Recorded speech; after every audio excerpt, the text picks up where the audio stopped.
నిమిషము కలశాలందరూ ఇప్పుడు కలశాలు తెచ్చిన వాళ్ళందరూ చక్కగా అది మనం ముచ్చటగా కనపడడం నెలకొని ఉంది.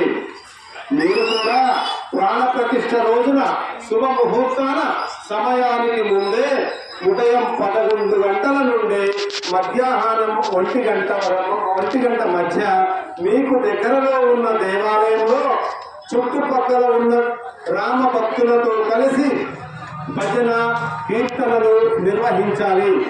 టెలివిజన్ లేదా డిజిటల్ స్క్రీన్ ఏర్పాటు చేసుకొని శ్రీరాముని ప్రాణ ప్రతిష్ఠ ప్రసారాన్ని సామూహికంగా వీక్షించగలరు. శంఖనాదము ఘంటానాదము చేసి హారతి ఇచ్చి ప్రసాద వితరణ చేయాలి.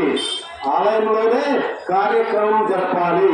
సకల దేవతలను ప్రసన్నం చేసుకోవడానికి ఆ ఆలయంలో ఉన్న దేవీ దేవతల భజన కీర్తన హారతి పూజ మొదలైనది చేయాలి. తరువాత శ్రీరామ జయ రామ జయ జయ రామ అనే విజయ మహామంత్రమును 108 పర్యాయాలు జపించాలి. వీటితో పాటు హనుమాన్ చాలీసా, సుందరకాండ, రామ రక్షా స్తోత్రం వంటివి సామూహికంగా పారాయణం చేయవచ్చును.